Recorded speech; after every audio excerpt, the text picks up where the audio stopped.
Les questions de la sécurité en RDC nous intéressent. Ce matin, on en parle avec notre premier invité, et Papi Tamba. Il est communitaire de la majorité présidentielle. Il est avec nous sur ce plateau. Bonjour et bienvenue, Papi Tamba. Bonjour, monsieur. Voilà, Papi Tamba, avec vous, nous parlons de la sécurité, comme je disais tantôt, en RDC. Après les M23, également d'autres groupes armés. Quand est-ce qu'on peut parler de la paix réellement retrouvée dans l'Est de la RDC? Je pense qu'il y a plus à se réjouir qu'autre chose. Il y a plus à se réjouir parce que la situation aujourd'hui est de loin mieux, permettez-moi l'expression, par rapport à celle que nous avons connue depuis un certain nombre d'années, par rapport à l'Est de notre pays. Vous savez, il faut considérer la date du 15 décembre 2012 comme étant une rupture dans l'ordre sécuritaire dans notre pays. Depuis cette date, jusqu'à ces jours, nos FARDC n'ont plus enregistré aucune défaite, aucune débâcle et aucun mouvement n'a pu les repousser. Vérifiez dans l'histoire. Depuis cette date. Pourquoi? Parce que les chefs de l'État qui avaient ouvert 3 axes avaient aussi suffisamment analysé les problèmes pour que chaque action militaire que nous menons soit menée concomitamment avec des actions diplomatiques et aussi des actions politiques. Cela fait que nous sommes en train aujourd'hui de réparer les mal que nous avons rencontrés. Si nous avons rencontré, je parle du kabylisme dans son ensemble. C'est un mal, malheureusement, que nous avons hérité. Et aujourd'hui, après plusieurs années, que nous sommes en train de réparer alors que ces mal avaient vraiment pris racine. Donc il y a plus à se réjouir. Les M23, premier mouvement à être défait dans ce long processus, avaient occupé 700 km² sur notre territoire, ce qui n'est pas rien. Est-ce qu'il faudrait vraiment se réjouir au moment où aujourd'hui on parle des ADF NALU, on parle des FDLR et autres? Je ne dis pas qu'il faut se réjouir. Je dis qu'il se réjouit de leur présence. Déjà, il y a des mouvements qui n'existent plus chez nous. Ils appartiennent au passé. On ne peut plus parler d'IM23, on ne peut plus parler d'ADF NALU. Nous sommes dans ces processus. Si je dis que nous devons nous réjouir, c'est dans le sens de voir que les choses sont en train d'être réparées. Lorsque la MONUSCO, il y a encore quelques semaines, pourrait déclarer que 80%, plus de 80% de l'étendue nationale serait sous contrôle de nos FARDC, sachant qu'en 2001, c'était 47%, on ne va pas dire que c'est rien. Donc on ne va pas dire que l'action qui est à la tête de ces pays ne fait rien. De 47% à plus de 80%, faites rapidement les calculs, je pense que c'est plus la sommation que la soustraction. Donc ça essaie un peu d'annihiler même la logique de ceux-là qui prennent la balkanisation, disant qu'il y aurait un agent de cette balkanisation à la tête du pays. Lorsque on trouve 47% de l'étendue nationale sous contrôle et qu'on les ramène à plus de 80%, on ne balkanise pas. Voilà, Papi Tamba. Et alors, qu'est-ce qui a fait que depuis 2001 jusqu'à 2000, il fallait attendre jusqu'à 2012 pour voir l'État congolais se mettre debout, si je peux utiliser les termes, pour éradiquer ces forces des mal? Cela ne peut s'expliquer que par rapport à notre propre histoire. Vous savez, c'est le lieu ici d'éclairer un peu la lanterne des Congolais. En 2001, il n'y avait plus aucun Rwandais, aucun Ougandais dans notre armée et dans les institutions. Pour la simple et bonne raison, c'est qu'il y avait une rupture qui avait été faite depuis le 2 août 1998, avec l'effet Laurent Désiré Kabila. Nous savons que les Rwandais se sont retranchés dans la rébellion avec les M23, plutôt avec les RCD, et nous savons aussi que les Ougandais se sont retranchés, malheureusement, en partenariat avec les MLC. Nous connaissons encore les événements de triste mémoire, la confrontation qu'il y a eu sur notre territoire. Mais à la tête, ils ont eu les cyberfiches. Ils ont été malins de mettre des Congolais à la tête sur le plan politique. Des gens maintenant avec qui nous devions négocier. C'était des Congolais. Personne ne pouvait refuser que lorsque Wamba Diawamba, ou Lunda Bouloulou, ou lorsque le sénateur Jean-Pierre Bemba parle de la cause congolaise, personne ne pouvait leur contester ses droits, même si les éléments qui militaient avec eux n'étaient pas des Congolais. Bon, lorsque nous sommes allés à Sand City, il s'est passé quelque chose. Il s'est passé que les hommes politiques ont pris un accord devant la facilitation internationale. Dans cet accord, il nous fallait malheureusement intégrer les éléments rebelles. Je parle sur le plan de l'armée. Il fallait maintenant intégrer les éléments rebelles. Voilà les retours. Les points qui marquent les retours des Rwandais et des Ougandais ou de certains étrangers dans la chaîne de commandement de notre armée, au moins à cette époque-là. Et il fallait maintenant mettre en place tout un processus où il fallait compter sur la bonne foi des gens, où il fallait de soi-même aussi faire preuve de bonne foi. les processus s'appelaient mixage, les processus s'appelaient brassage. Le constat aujourd'hui, c'est que nous savons que, je dirais, je ne veux pas utiliser le mot échec, mais je vais dire que tout cela a montré leurs limites. Je pense qu'en 2012, les chefs de l'État maintenant pourraient déclarer, c'est-à-dire après avoir vidé tous les différents prétextes, après avoir manifesté la bonne foi jusqu'au bout, il pourra un certain moment dire que, bon, écoutez, désormais, toute nouvelle tentative d'agression contre la RDC sera suicidaire. Sera suicidaire parce que nous ne pouvons plus compter sur votre intégration. Nous allons maintenant renforcer davantage notre armée et nous allons faire quelque chose. Et là, maintenant, c'est un chef, un commandant suprême de l'armée qui agit en homme seul. Voilà. Ce n'est plus maintenant un concours de forces politiques en présence qui devait agir dans le cadre d'un accord politique. Voilà au moins toute la différence que les Congolais doivent comprendre. Depuis cette date-là, on n'a plus enregistré une seule défaite de nos FARDC. Voilà, une seule défaite, vous l'avez dit, Papi Tamba, et à ces jours, les forces armées de la République démocratique du Congo traquent les FDLR, traquent les ADF-NALU. Est-ce qu'on peut dire qu'à ces jours, nous tendons vers la pacification de l'Est de la République démocratique du Congo? En tout cas, c'est du moins ce que nous espérons, mais en même temps, c'est ce que nous constatons sur le terrain. Oui. Et c'est ce que aussi le monde entier, au moins des gens qui veulent faire sérieusement la politique, constatent aussi.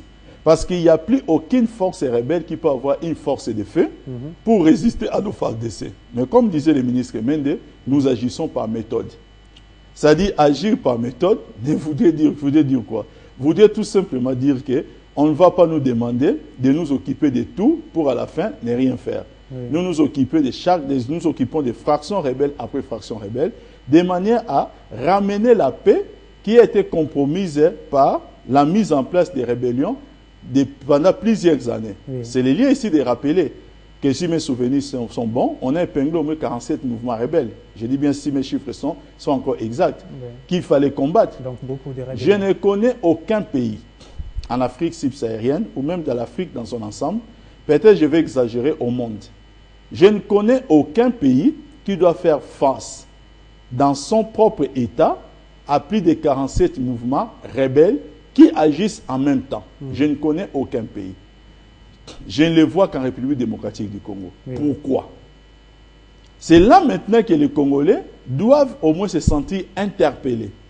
Pourquoi autant de rébellions qu'on ne trouverait jamais ailleurs dans notre pays? Autant de gens qui veulent se réclamer rebelles pour conquérir un espace. Ces gens qui veulent conquérir de l'espace, ils ne sont ni fabricants des armes, ils sont non plus des gens qui peuvent avoir des moyens pour essayer de résister à une force de frappe d'une armée régulière. Qui sont derrière ces gens-là? C'est pourquoi je répéterai toujours, pour entrer dans la logique du chef de l'État, que dans le cadre de la cohésion nationale, que les jours que les Congolais, je dis bien les Congolais dans son ensemble, opposants, majorité présidentielle, société civile, les jours que nous allons atteindre un point où toute matière qui touche à la sécurité de notre pays, nous parlons tous un même langage. Ces jours-là, même sur le plan international, on parlera différemment de notre pays. Aujourd'hui, n'importe qui se permet de jeter les pavés dans la mare lorsqu'on veut régler des comptes, par exemple, à un régime. On est étranger, on s'appelle tel groupe, on a perdu tel marché, on a perdu tel contrat, je vais régler mes comptes, mais je vais trouver des Congolais pour faire les relais. Voilà ce qui est malheureux. Nous devons comprendre que ce pays n'appartient pas à Joseph Kabila en tant que président de la République. Comme ça n'appartient à aucun membre de la majorité présidentielle. Ce pays appartient aux Congolais. Et que si les Congolais peuvent, ne serait-ce qu'en cette matière-là, commencer à parler un même langage pour sauver la terre de nos ancêtres face à la menace ennemie, ces jours-là, nous gagnerons quelque chose et on traitera différemment notre pays sur les plans étrangers, sur les plans internationaux, parce que avoir plus de 47 mouvements rebelles qui agissent au même moment et concomitamment, je ne connais jamais pareil au monde. Voilà, plus de 47, plus de 40, comme vous l'avez dit, mouvements rebelles en République démocratique du Congo. Mais qu'est-ce qui fait que ces rebelles puissent choisir la République démocratique du Congo? Qu'est-ce qui se cache derrière ces rébellions? Nous n'avons pas besoin de beaucoup réfléchir. Vous savez, lorsque des magazines très sérieux tels que les Forbes, par exemple, le Forbes Magazine, Forbes Afrique, révèlent un chiffre que nous avons tous découvert, que les réserves minières que nous avons dans notre pays seraient largement au-dessus, même du PIB réuni de l'Union européenne ainsi que des États-Unis d'Amérique. Ce n'est pas rien. Voilà, Papi Tamba, je reviens à vous dans quelques minutes. Il est 9h30 à Kinshasa et place au rappel des titres. À l'Assemblée nationale, la plénière de ce mercredi sera consacrée au contrôle parlementaire. À l'ordre du jour, la question d'actualité de l'honorable Patrick Mouyaya adressée au ministre des Affaires étrangères Edmond Chibanda au sujet des expulsions des Congolais de la RDC du Congo-Brazzaville. Deuxième sujet à l'ordre du jour, la question d'actualité de l'honorable Emmanuel Antoine au ministre délégué aux Finances Patrice Kitebi au sujet de réalisation des services mobilisateurs de recettes lors de l'échéance revenue sur les bénéfices des sociétés en 2013. On reste à la Chambre basse du Parlement. Les députés nationaux ont voté mardi la modification de 15 articles portant code du travail en République démocratique du Congo. Parmi les engagements, les aménagements portés par l'Assemblée nationale, il y a notamment la possibilité pour un étranger payant rempli certaines conditions d'être disponible à la direction du syndicat, la fixation de la semaine du travail à 6 jours et selon le nouveau code du travail, une femme mariée est autorisée à travailler la nuit. En dehors de nos frontières, c'est demain jeudi 17 avril que les Algériens sont appelés aux urnes pour élire leur président. Mais à la veille de l'élection présidentielle, plusieurs voix s'élèvent pour dénoncer la fraude en faveur du président sortant Abdelaziz Bouteflika qui brigue son 4e mandat. Sachez que 6 candidats sont à liste pour la présidentielle de la République. Et en sport, pour terminer, l'ASV Club de Kinshasa reçoit ce mercredi au stade Père Raphaël Sa Majesté Sanga Balende de Mbujimaï pour les comptes de la 14e journée du 19e championnat de la Ligue nationale de football.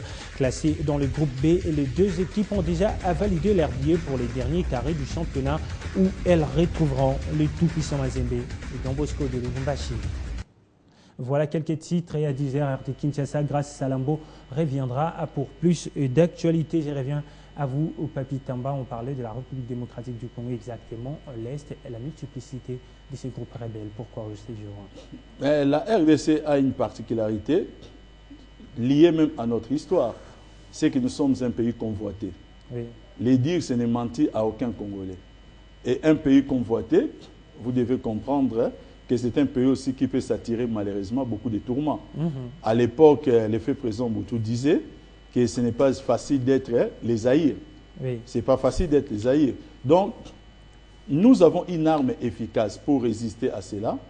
C'est tout simplement la cohésion nationale entre les Congolais. Voilà, Papi Tamba. Alors, à ce moment où le gouvernement s'emploie, le gouvernement met tout en œuvre pour éradiquer les forces des mal en République démocratique du Congo, voilà, on évoque le cas d'un Congolais qui cherche encore une fois de plus à déstabiliser son pays. Quelle lecture faites-vous de cette situation? Je pense que je vais aborder ces problèmes sous 2 tableaux différents. Oui. C'est que la personne que vous épinglez, cette personne a trompé pas mal de personnes qui étaient de son obédience ou qui accusaient les chefs de l'État ou la majorité au pouvoir de certaines choses qui aujourd'hui s'avèrent être fausses. C'est le lieu ici d'interpeller, je ne dirais pas son fan club, mais au moins des gens qui l'ont suivi à un certain moment pour qu'ils comprennent qui est du côté de la République. Nous parlons bien de Roger Lumbala, député national, oui, exact. Qui a fait le tour des chaînes internationales, pour nous dire que le M23 était l'affaire de Joseph Kabila, du chef de l'État. Oui. Les faits aujourd'hui le contredisent.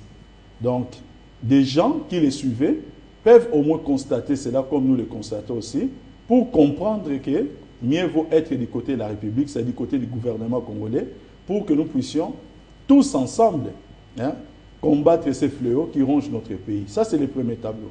Mais le deuxième tableau, c'est aussi là les tableaux de la rigueur. Je félicite le gouvernement et la République, oui, au moins en cette matière. Nous sommes en train de voir une sorte de changement de situation par rapport, par exemple, à 2009. Nous voyons une sorte de fermeté du gouvernement de la République en matière de la loi d'amnistie. Peut-être certaines personnes sont parties à la rébellion, pensant tout simplement qu'en allant à la rébellion, ils vont se retrouver ministres dans ces pays, comme cela a été le cas par le passé, par des processus d'intégration. Non et non. J'aime toujours les dire et les répéter que la réconciliation ne peut se faire que sur base de la justice et de la vérité. Aujourd'hui, ça serait trop facile. Oui. Ça serait trop facile pour l'humble Papi Tamba qui est en face de vous, de dire que je vais devenir rebelle pour trouver un raccourci.